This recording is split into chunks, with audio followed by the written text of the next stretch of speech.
Nobody needs your money or you. My sister mocked while using my credit card. She didn't know the house she lived in and the car she drove were in my name. Her smile vanished. The next day, I revoked everything. My sister Lena had told me I was worthless at Thanksgiving dinner while wearing the jacket I paid for, sitting in the house I owned after driving over in the car registered under my name. She didn't know any of that. Nobody did. When our dad died 6 years ago, he left everything to me because I was the only one who stayed. I was 22, working 2 jobs, while Lena was in Cancun, ignoring his calls during chemo. Mom left when we were kids, so it was just me holding his hand in hospice. And just me planning the funeral. Lena showed up 40 minutes late, wearing sunglasses indoors.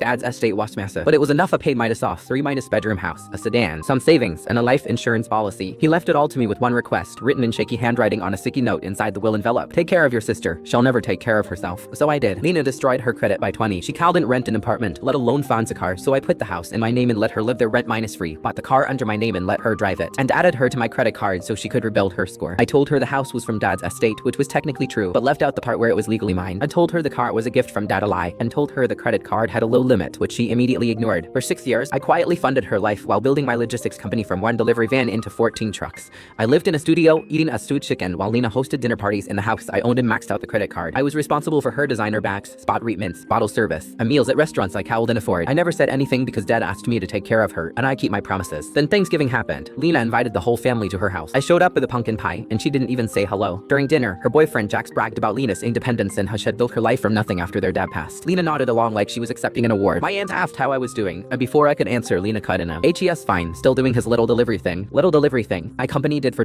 $million in revenue last year. Jax laughed and said maybe I should ask Lena for advice, and she clearly had her life together. I just kept eating. Then my cousin asked if it helped Lena at all since Dad passed. She rolled her eyes. Help me with what? I don't need his help, I never have. I set my fork down. Never? She looked right at me with a smug expression that made my chest burn. Nobody needs your money or you. You've always thought you were better than everyone because you worked all the time, but some of us just figured out life without grinding ourselves to death. The table went quiet. I looked at her, sitting in my house, at my table, wearing clothes bought with my credit card. I picked up my pie and left without another word. Monday, I called my lawyer. Tuesday, the bank. Wednesday, the dealership. Thursday morning at 7 a.m. Lena called screaming why is my credit card declined? They're at the grocery store and they're looking at me like I'm broke because I canceled it. It was my card. What are you talking about? An hour later, she called back hysterical. There's a tow truck outside taking my car. They say it belongs to someone else. It belongs to me. I'm repossessing it. I can't do this. I can. I own it. The final call came that evening. Her voice was small. There's a man at my door saying I have 30 days to vacate. He says the house belongs to you. It does. He always has. There's dead silence. There was dead silence. And a whisper, why didn't you ever tell me? Because Dad asked me to take care of you, but he never told me to let you humiliate me for doing it. Jax left her 3 days later when he found out nothing was hers. Right Aunt called me heartless. Lena moved into a studio apartment and got her first real job at 31. She hasn't spoken to me in for months. Last week, I got a letter with no return address. Inside was a sticky note in Lena's handwriting. I'm sorry. You deserve better from me. Dad would be ashamed of what I became. I stuck it on my fridge next to Dad's original sticky note from the only 2 people who ever told me the truth.